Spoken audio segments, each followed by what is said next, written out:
Bonjour à tous, bonjour à toutes et bienvenue dans cette nouvelle édition des Masterclass de l'excellence commerciale. Aujourd'hui, j'ai l'immense plaisir d'accueillir un as de l'aéronaval, un membre éminent, patron de l'escadrille 52S qui forme tous les jeunes pilotes de l'aéronaval, Vincent Berthelot, pour parler de coopération en temps de combat et quelles sont les leçons qu'on peut tirer de cette coopération de haute intensité dans nos entreprises. Merci à tous de votre fidélité, vous êtes toujours aussi incroyables. Vous êtes presque 300 aujourd'hui inscrits. Vous étiez très nombreux également la semaine dernière pour venir écouter Charlotte Dennery. Charlotte Dennery, c'est la CEO de BNP Paribas Personal Finance qui dirige 20 000 personnes dans le monde. Les marques connues en France et CTLM, hein, et qui nous a parlé du futur de la banque. Comment est-ce qu'on réinvente la banque à l'ère du digital, à l'ère du multicanal, et quels sont les impacts à la fois pour l'organisation d'une banque et puis pour le client, pour le consommateur. Je vous invite à retrouver cette masterclass de haute volée sur notre chaîne YouTube ou sur votre plateforme de podcast préférée. Les masterclass d'excellence commerciale sont rendues possibles par le soutien d'Incentive, qui est un éditeur de logiciel français. C'est une application mobile destinée aux managers pour les aider à motiver et à coacher leurs équipes.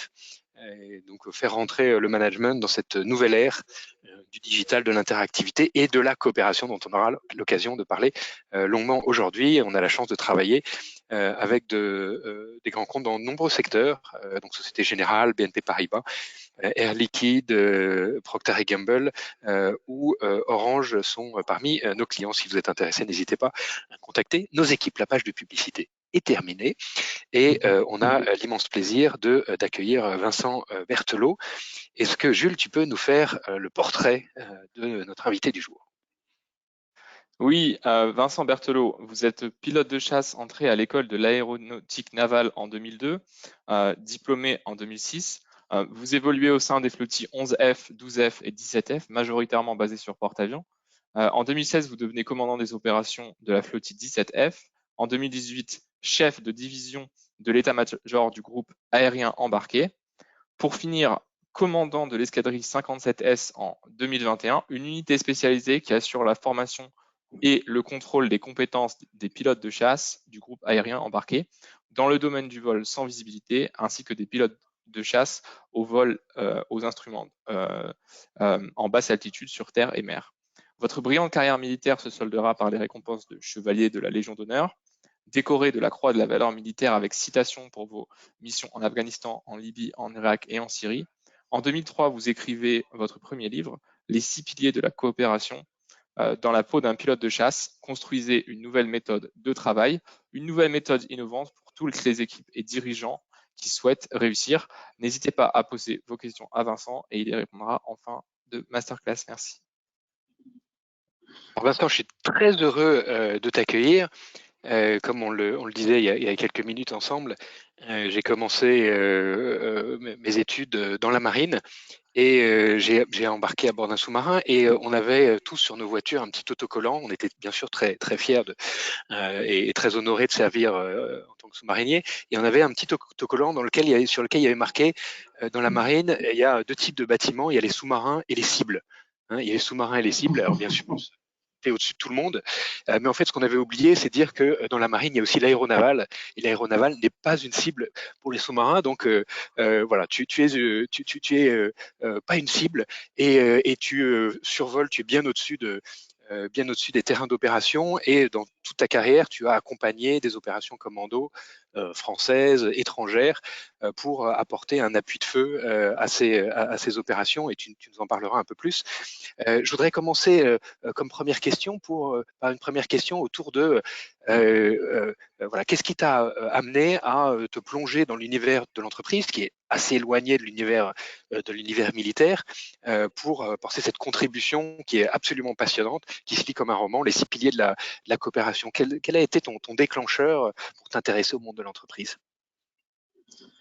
D'abord, bonjour à toutes et à tous. Merci pour l'invitation. Merci pour le petit pitch initial.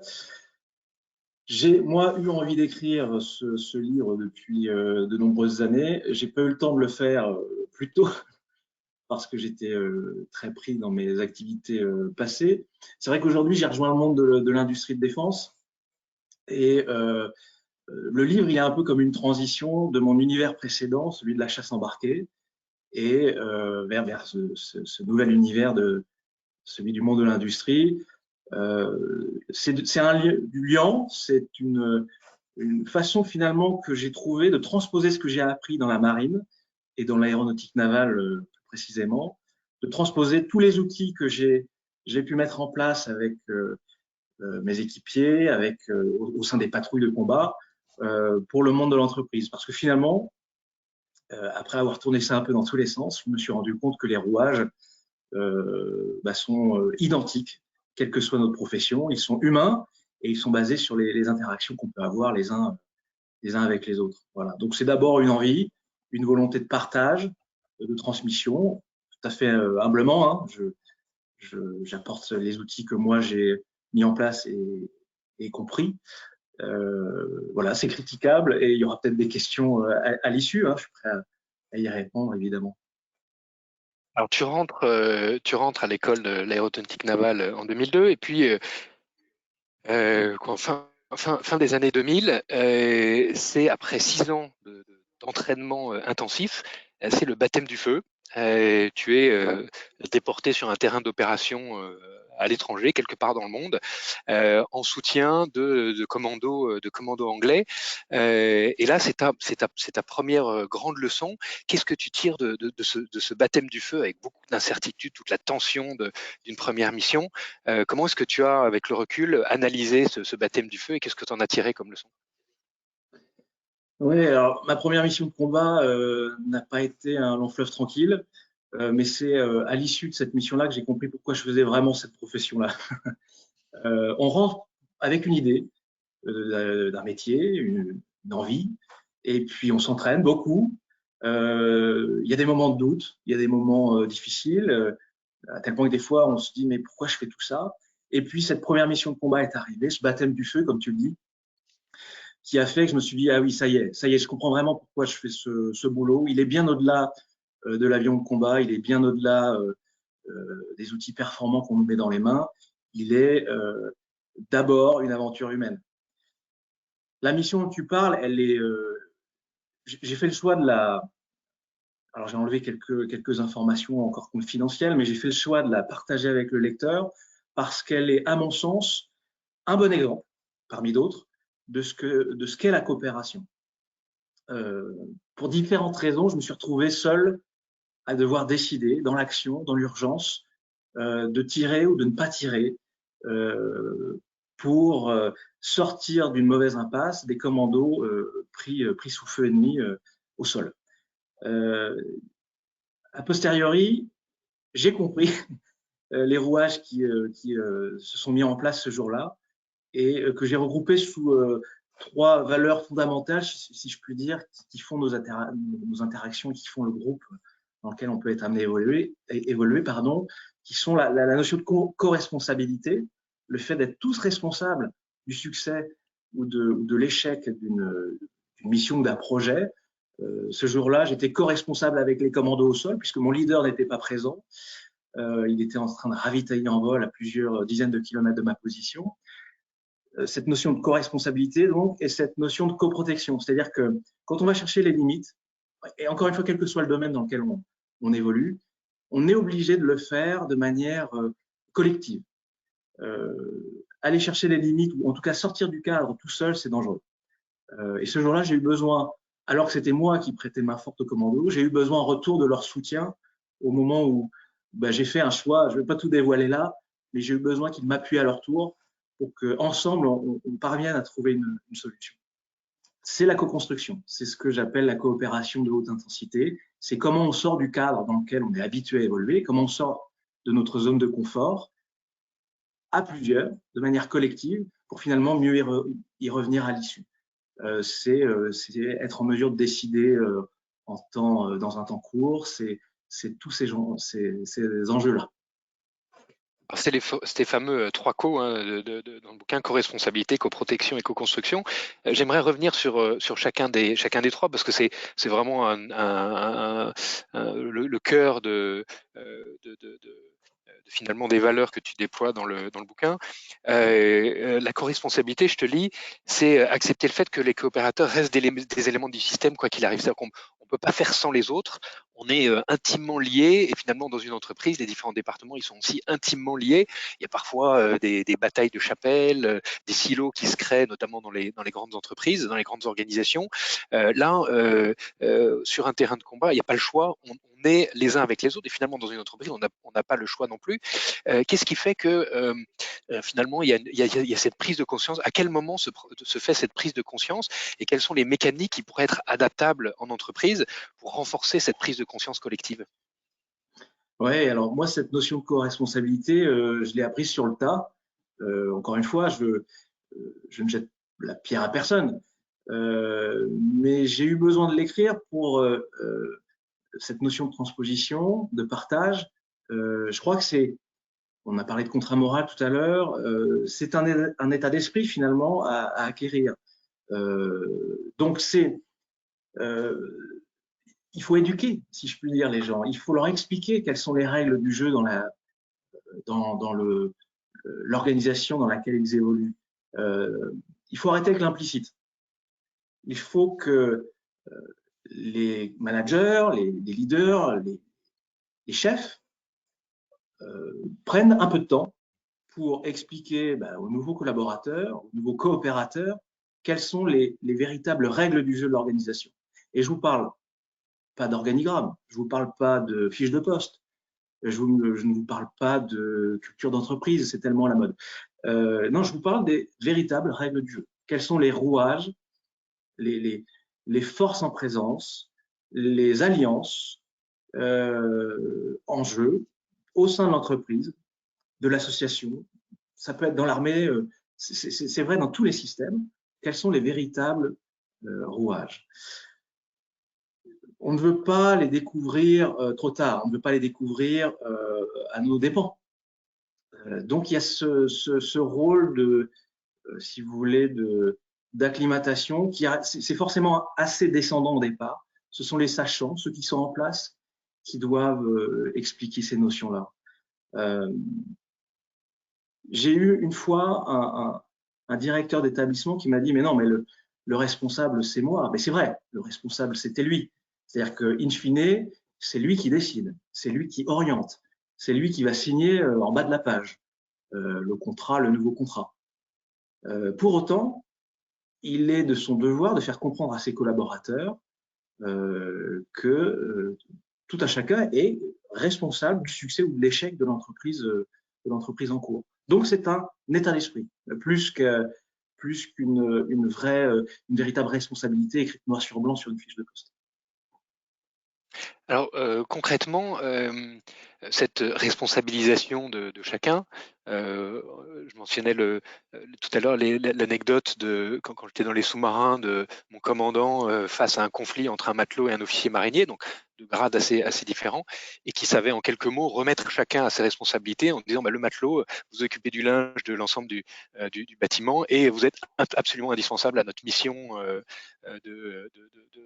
de dissuasion nucléaire française, et l'officier marinier de la même façon, qui était en charge du service détection, aussi indispensable à la mission. Concrètement, dans une entreprise, est-ce que c'est des séances de formation structurées, on va dire, voilà quels sont les engagements, ou est-ce qu'on parle plus de diffusion de messages managériaux en one-on-one? Est-ce qu'il faut formaliser ces apprentissages et cette explicitation, comme tu dis, très bien des rouages, ou est-ce que ça doit se faire de façon plus informelle?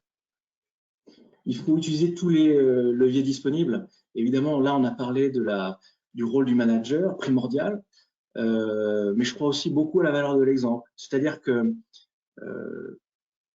on doit pouvoir, de manière régulière, mettre en avant ceux qui ont fait véritablement le succès d'un projet. Moi, j'ai la mission la plus engageante, si je puis dire, la plus importante de ma carrière, en Syrie, avec une dizaine de rafales, dont j'étais donc le leader.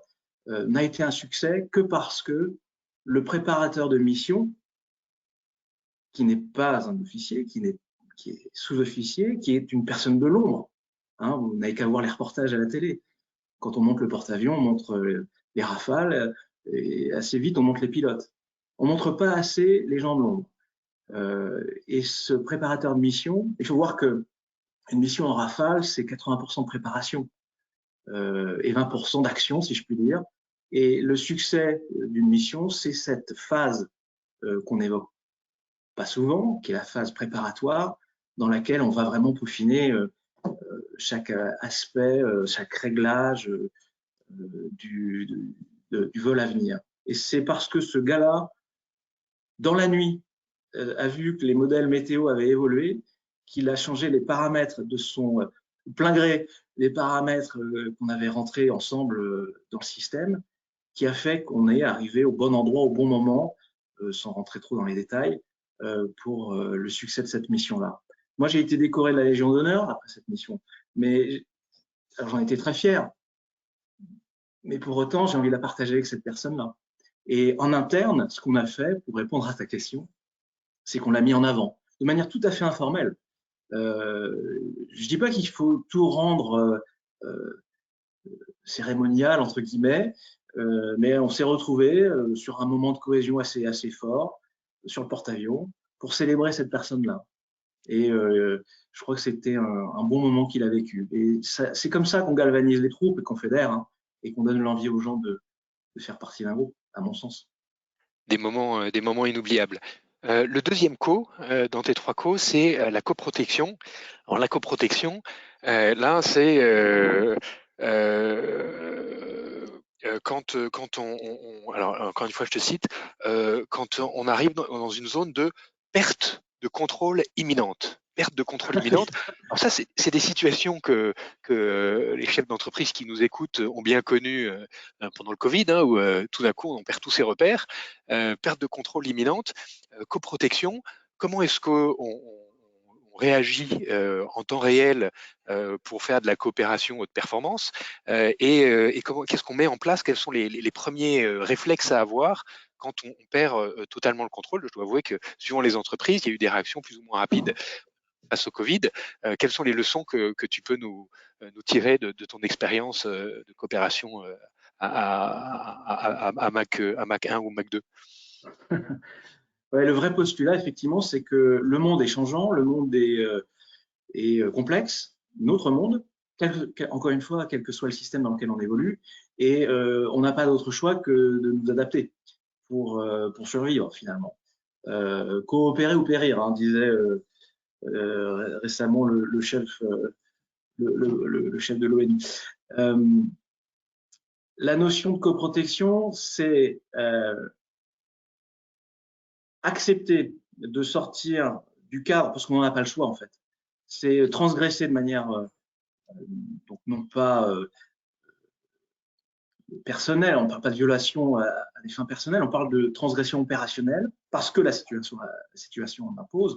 Le Covid est un bon exemple, mais c'est parce que la règle n'existe pas, que le cadre n'est pas assez bien défini, ou encore une fois qu'il est trop strict, qu'on va avoir besoin d'aller voir en dehors. Et je pense intimement qu'on ne peut pas transgresser tout seul. On ne peut pas aller voir en dehors du cadre et donc se mettre en danger. C'est pour ça que j'avais fait ce parallèle avec la perte de contrôle comme dans l'avion. On ne peut pas aller voir tout seul ce qui se passe en dehors des limites. Et il faut trouver des alliés. Je parlais d'alliance tout à l'heure dans nos systèmes. Il faut trouver une forme d'alliance. Il faut trouver celui ou celle qui saura nous accompagner dans cette démarche-là, encore une fois, pour aller de manière tout à fait ponctuelle résoudre un problème qui vient de se présenter en dehors du cadre, pour derrière mieux revenir, encore une fois, dans le cadre. Il ne s'agit pas de rester en dehors de notre cadre d'emploi de manière indéfinie. Encore une fois, dans l'exemple des commandos de tout à l'heure, il y a une phase de vol où je suis descendu très bas. Je me suis mis en danger pour eux parce qu'il y avait une menace missile avérée. Et alors qu'eux étaient déjà sous feu ennemi et vraiment pris à partie, ils ont donné leur dernière force pour m'aider et faire en sorte que finalement l'ennemi n'ait pas eu envie de regarder vers le haut pour faire de moi une cible. Tu parlais de cible tout à l'heure. Donc voilà, c'est vraiment ça la notion de coprotection. C'est qu'on va avancer ensemble, main dans la main. Ce que tu as fait, c'était un show of force, c'est ça? C'est voilà, très basse altitude pour faire peur à l'ennemi? Ouais, très basse altitude, très grande vitesse, c'est le terme consacré, effectivement. Mais la notion est là. C'est-à-dire qu'on va être là pour l'autre, et à l'inverse, l'autre sera là pour nous, pour faire en sorte que cette protection mutuelle, ce regard croisé, nous permette de ne pas, alors j'allais dire de ne pas faire d'erreurs. On va faire des erreurs. De manière individuelle, on va tous en faire, mais que au moins le collectif puisse permettre, dans cette notion de protection, lisser les erreurs individuelles pour que, in fine, le groupe réussisse. Alors tu décris très bien dans ces mécaniques de coprotection que dans ces moments d'extrême intensité, chacun doit sortir de son rôle classique, normé, pour s'adapter à ce nouvel environnement. C'est-à-dire que les répartitions de compétences et de hiérarchie sont bouleversées, mais que très vite derrière, l'objectif est de revenir chacun sur ces zones de compétences. Donc il y a cette espèce d'agilité d'un ressort qui se contracte et qui se redétend. Comment est-ce que ça fonctionne en entreprise, dans les échanges que tu as pu voir avec tes clients?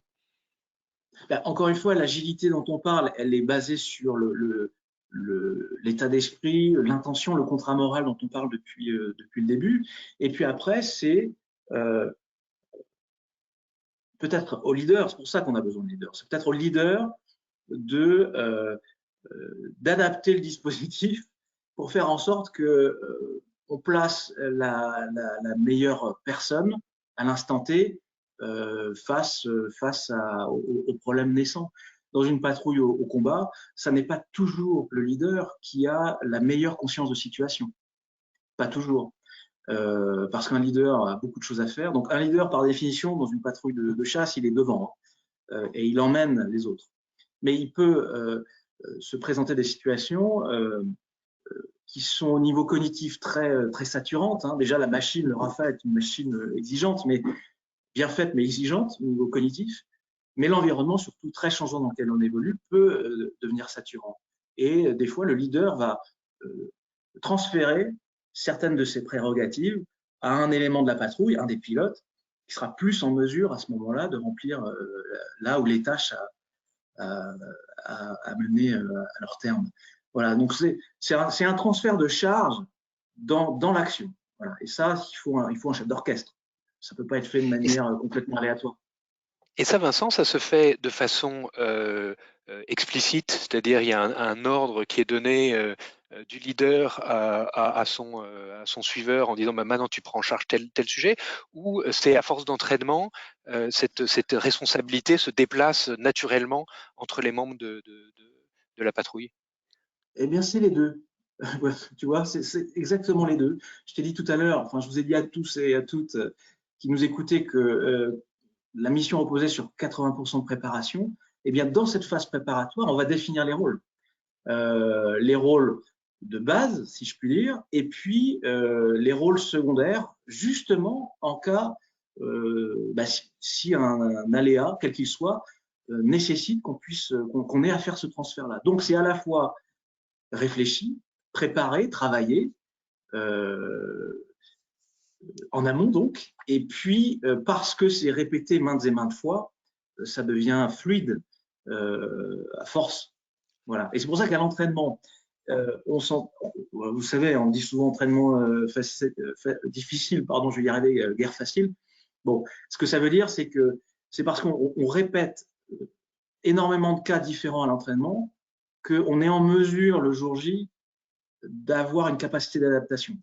Ça ne veut pas dire qu'on aura réussi à anticiper tout ce qui va se passer. Une mission ne se déroule jamais comme prévu, en tout cas pas à 100%, mais parce qu'on aura travaillé cette agilité intellectuelle et développé une certaine rigueur dans la phase préparatoire, on aura ces quelques cases disponibles dans l'action pour nous adapter. Donc, co-responsabilité, on est tous ensemble, on a besoin les uns des autres. Coprotection, dès qu'on perd le contrôle, Là, on s'entraide, les responsabilités changent, évoluent pour s'adapter au contexte en temps réel. Et derrière, et puis on revient très vite à chacun, à ses rôles, à ses compétences pour garder cette dynamique collective. Et puis la troisième phase que tu décris, c'est la co-construction. Là, c'est pour adapter le plan d'action, c'est innover ensemble, avec une phase très importante qui est aussi importante dans les entreprises, qui est le côté rendre compte. Donc innover, construire ensemble, et puis rendre compte. Oui, la co-construction, c'est un petit peu la valeur fondamentale de la coopération de haute intensité, mais qui est chapeau par rapport aux deux autres.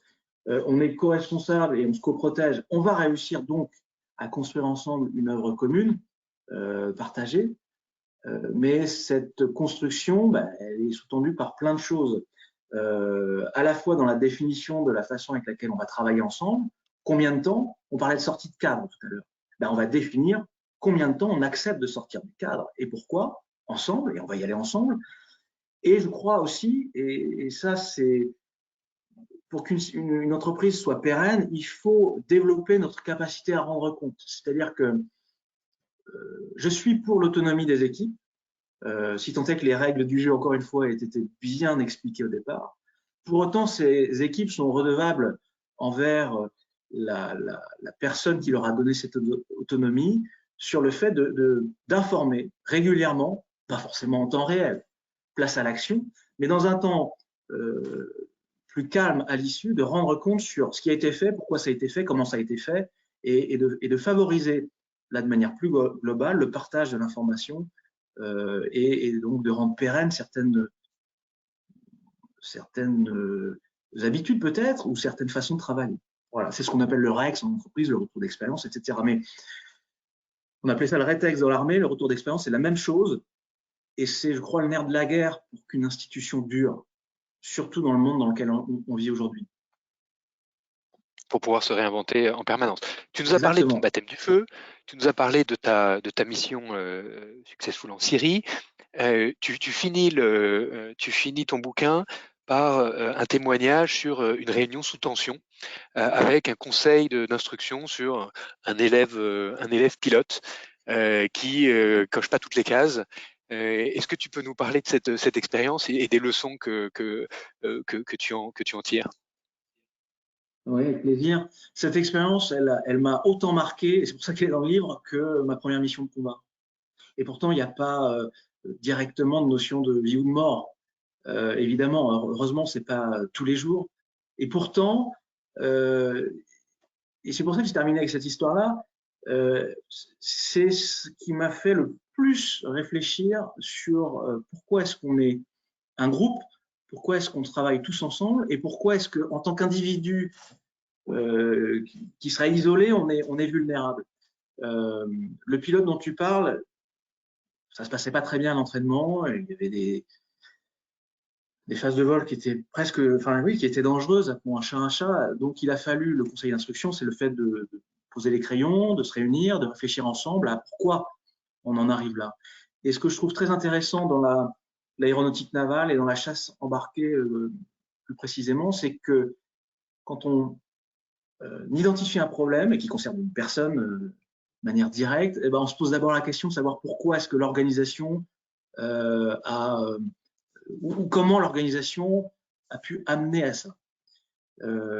J'aime beaucoup cette démarche-là, qui est une démarche d'humilité et une vraie démarche honnête. Une vraie démarche honnête. L'honnêteté intellectuelle, elle est mal distribuée dans notre monde, mais c'est vraiment ça qui fait qu'on est un groupe qui va durer. Le leader doit être capable de dire qu'il a fait une erreur, comme le plus jeune des équipiers. Le chef doit être capable de dire qu'il a fait ou pris une mauvaise décision, et le plus jeune collaborateur doit être capable d'être transparent aussi sur certains manquements. Et c'est ce qui s'est passé ce jour-là. C'est que pourquoi ce pilote était en difficulté, en partie parce que l'institution dans laquelle moi j'étais un des commandants n'avait pas tout mis en œuvre pour que finalement il soit dans les meilleures dispositions pour progresser. Attention, hein, ça ne veut pas dire qu'il faut être dans l'accompagnement câlino-thérapeutique. Hein. Ce n'est pas ça que je suis en train de dire. C'est de questionner notre système. de regarder les choses de manière globale et de ne pas tomber dans ce que les chaînes d'information savent très bien faire, c'est du ciblage, des faits non vérifiés, des démarches très analytiques, mais pas systémiques. Et finalement, c'est un brouhaha général, quoi. Si vous regardez les choses de manière globale, de manière systémique, en comprenant bien les interactions du système, vous arrivez à quelque chose de pratique, de concret et à des vraies solutions. Et il se trouve que là où on avait un pilote qu'on aurait pu penser pas au niveau et donc à écarter de la chasse, eh bien on lui a donné une deuxième chance parce que l'institution lui était redevable sur certains points. Voilà, donc c'est finalement gagnant-gagnant. Encore faut-il avoir cette démarche introspective et cette vraie volonté de tout mettre sur la table. Il n'y a pas de non-dit. En tout cas, quand on évolue dans des milieux où on va chercher les limites, on ne peut pas se permettre d'avoir des choses tues ou non dites. Voilà. C'est pour ça que je trouvais ça intéressant de le partager avec le lecteur. Arrêter et chasser l'implicite. Finalement, on retrouve ton thème de départ. Hein. Oui. Rendre tout explicite, être honnête intellectuellement. Et c'est vrai que dans les organisations, il y a souvent des jeux de posture, des jeux politiques qui empêchent ou qui freinent cette mise à plat et cette honnêteté intellectuelle, parce que chacun a envie de dédouaner de telle ou telle responsabilité. Le contrat moral, nous apprendrons et progresserons ensemble. Je suis là pour toi, tu es là pour moi. Un immense merci, Vincent, pour ce partage. On va retenir finalement ces trois grands éléments: co-responsabilité, coprotection, co-construction. Est-ce qu'il y a une phrase, une citation qui t'inspire particulièrement? Ouais, alors bon, en bon ancien militaire, je vais citer le général de Gaulle, parce que j'ai relu le fil de l'épée récemment, très moderne. Hein. L'ouvrage a presque 100 ans et il est encore d'actualité. C'est, alors, je ne faut pas que je me trompe, il vaut mieux avoir une méthode mauvaise, merci, plutôt que d'en avoir aucune. Moi, j'adore cette phrase parce que il y a deux lectures. Il y a d'abord le fait, ça revient sur ce qu'on disait tout à l'heure, il faut une méthode. Il faut avoir défini la manière avec laquelle on va travailler ensemble, même si elle est perfectible, disons, que d'y aller sans plan et donc ce sera forcément voué à l'échec. Mais la deuxième lecture, c'est d'être suffisamment lucide, parce que ça, c'est un vrai enjeu aujourd'hui. Hein. Rester lucide, rester concentré pour se rendre compte que la méthode est peut-être pas si bonne que ça, et donc la remettre en question. Et ça revient à l'histoire qu'on disait tout à l'heure, l'institution qui n'a pas su à un moment, pour X raisons, hein, excuses, on peut tous en trouver, mais donner toutes les cartes aux jeunes pilotes, c'est pareil, c'est être capable de se dire la méthode est perfectible et on va l'améliorer. Encore faut-il avoir ce regard-là et cette honnêteté intellectuelle-là. Un immense merci, Vincent. Alors, pour aller plus loin, tu as quelques suggestions. Alors, nous, on en a déjà une. Alors, attends, je vais le mettre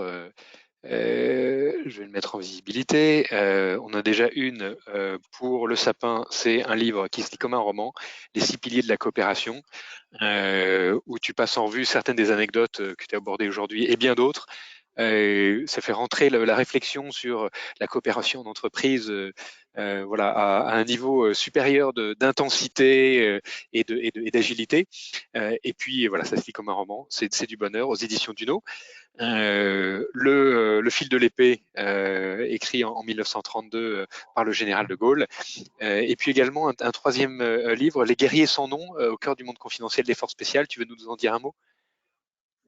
Alors, autant j'ai relu De Gaulle récemment, autant celui-là, on me l'a conseillé, je ne l'ai pas encore lu. Ça, c'est mon projet des vacances à venir.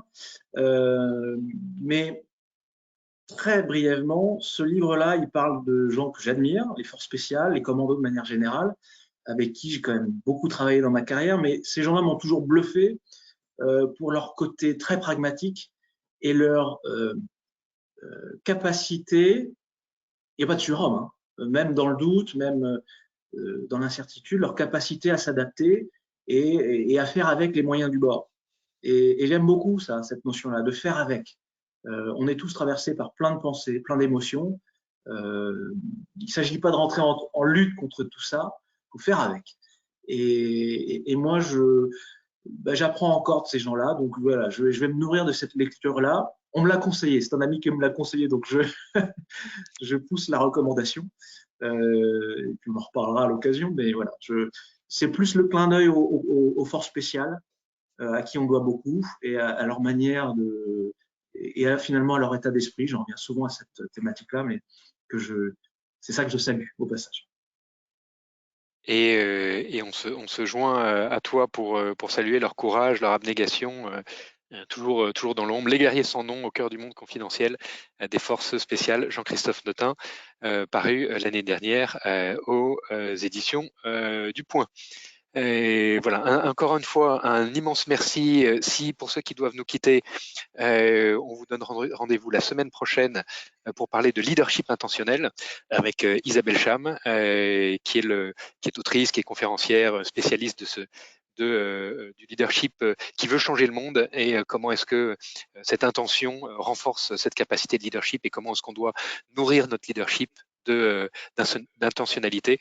Voilà, je vous donne rendez-vous donc la semaine prochaine. Et puis pour ceux qui ont encore quelques minutes, et si tu as encore quelques minutes à nous consacrer, Vincent, on sera ravis de prendre les questions de nos auditeurs.